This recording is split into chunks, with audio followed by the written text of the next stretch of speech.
Hey, how's it going, everybody? This is Deonte Burden, aka Mr. Short Dollar himself. Hey, listen, I've been getting a lot of response in regards to the videos that I listed out in regards to the actual grants that are available to everybody. And so, what I want to do with the video now to just let everybody know the minimum requirements that is required, the minimum requirements that most of the grants require, because a lot of people are responding to the videos, asking me questions about, do I need to actually be a business? I know it sounds odd, but a question is a question. Do I need to be in business? How long do I need to be in business? What do they need? Bank accounts, different information. So what I want to just make this video is to give out the minimum requirements that majority, the basic information that most of the grants will require you to have. Okay, because I know that everybody, have different businesses, function at different levels and everything. But at the end of the day, what the grant requires is what the grant requires, regardless if you have it or not. Okay, so excuse me, to answer your questions and probably save some time. So if it's something that's probably not going to work out for you, that's why I want to make this quick video to help you out. Again, to give you the minimum requirements that most of the grants would ask for. Okay, the first thing I want to just, before we get started, I wanted you guys to make sure you subscribe to the YouTube channel, Mr. Short Dollar, where we talk about personal finance, business, and entrepreneurship. Easiest way to do that is hit that dollar sign in the bottom right hand corner. Cool. Now, going to that minimum requirement list, the first thing you guys need to make sure that you're a legitimate business, that being you being incorporated, whatever state you set up in. So if it being a LLC, C Corp, S Corp, however you set up, you need to be a legitimate business. You can even be a sole proprietorship where you have your just your basic business license, but you have to be an established business first. You cannot be John Doe, Jane Doe, anything like that. You have to be an established business. Sometimes they can let you use a DBA or just use your name and everything like that, but majority of the time you're not going to get approved for it. Okay, even if they allow you just use your name and just say you're an independent contractor with doing it, majority of the time you won't get approved for it. So you need to make sure that you are a business, okay, that's been incorporated. Again, the LLC, S Corp, C Corp doesn't matter, but please, you need to be an established business. The second thing is you're going to need a tax ID number, tax identification number, or employment identification number, same thing, but you're going to need that because most of one of the basic requirements that I ask you in regards to everything is just to have that because as far as the grant goes, even though you don't have to pay the grant back, who's ever being the grantor that's giving the grant out, they may report in different ways because just going to give it to you doesn't mean you have to be accounted for it because a lot of grants that are out there, they're going to want you to pick it up as income. They're writing it off as an expense, but they're going to 1099 you at the end of the year. So you do have to pick it up as income. Again, you didn't do anything for this money. You don't have to pay this money back. But a lot of them are going to have you pick that up as income. So they're going to want to have that tax ID number for tracking mechanism to report that they gave you that money. So you're going to need, second, that tax identification number. Third is kind of like what I brought up in number one, that being having a business license, especially when we start talking about different grants from a local level, being with the city or local municipality, county that you live in.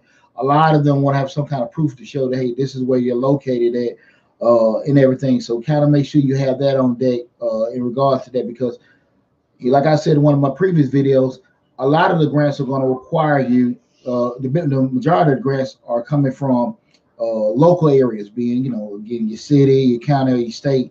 So they're going to have some kind of mechanism to make sure that you have that in place. So that business license is very important.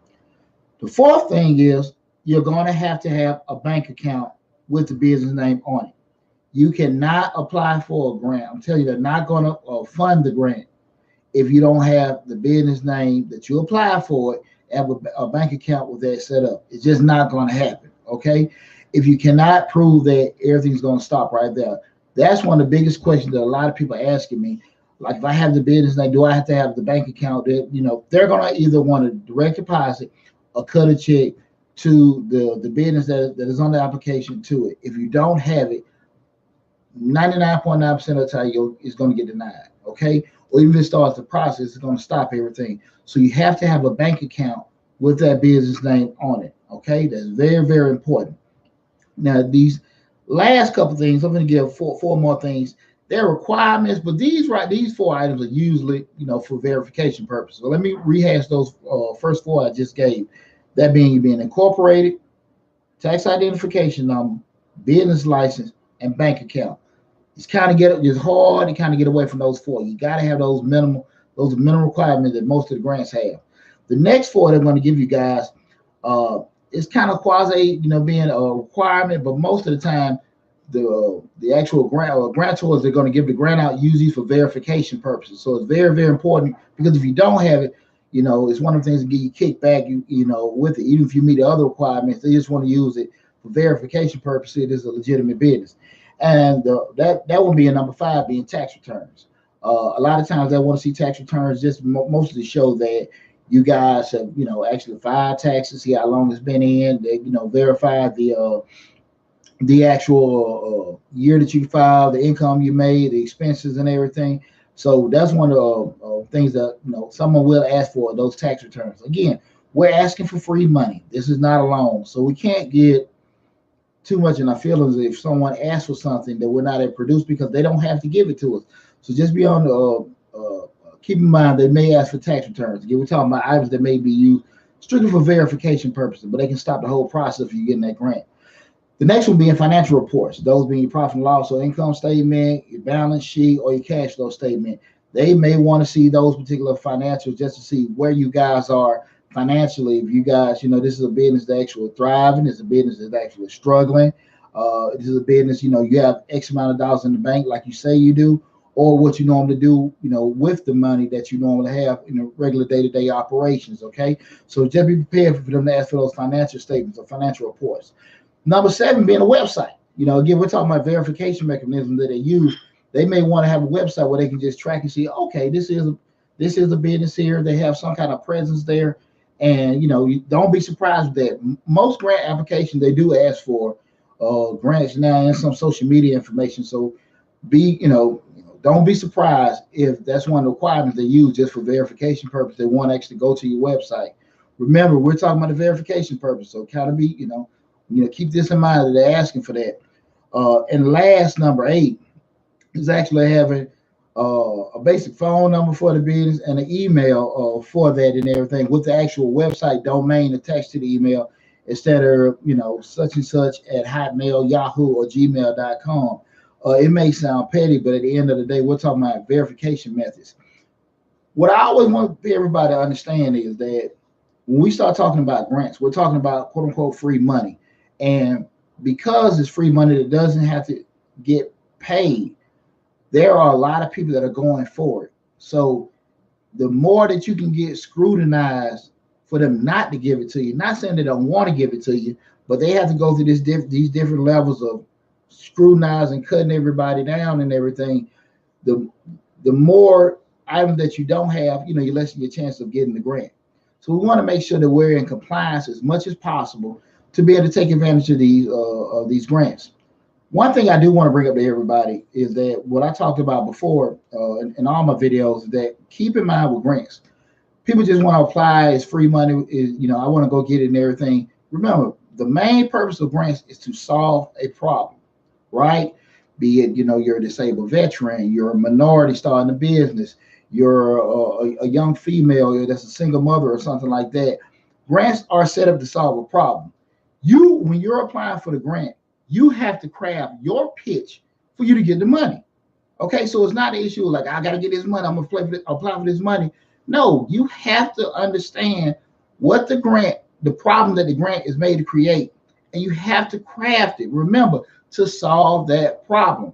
You just can't go with your palms up and asking, hey, I want this money. You got to figure out how you can sell everything, because most times they're going to ask in the description, what are you going to use this grant for? Why do you need this grant? How have you been severely impacted by this situation?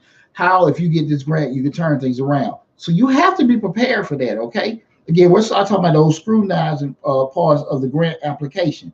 Remember, I just gave the 4 key minimum requirements it's going to take. Then I gave you 4 more they're going to kind of use for verification. When we start getting to that description part of how you're going to use it, why you need it and everything, you got to have your selling hat on and be very, very smart about it. Take your time. Don't just, I need the money. Be smart about it and keep in mind what the grant is for, okay? Make sure you got a good story. Make sure you got a compelling story. Make sure you got a story that's going to sell, okay? But keep all that stuff in mind. And again, I just want to make this video because again, a lot of phone calls, people reaching out, and I'm glad you guys are enjoying the information and everything with that. But that's one of the biggest questions I'm getting asked. What do I need? Or what do they need to see? Or do they just need this or that? So I just want to make this video in regards to the minimum requirements that most grants, the minimum requirement of most grants. So I hope this information helps you. Again, I'm Deonte Burden, aka Mr. Short Dollar himself. Make sure you hit that dollar sign in the bottom right hand corner. Subscribe to the channel. Remember, on Mr. Short Dollar, we talk about personal finance, business, and entrepreneurship. So make sure you like the video, subscribe to the channel, share all the information. And as always, take care, and I'll see you later.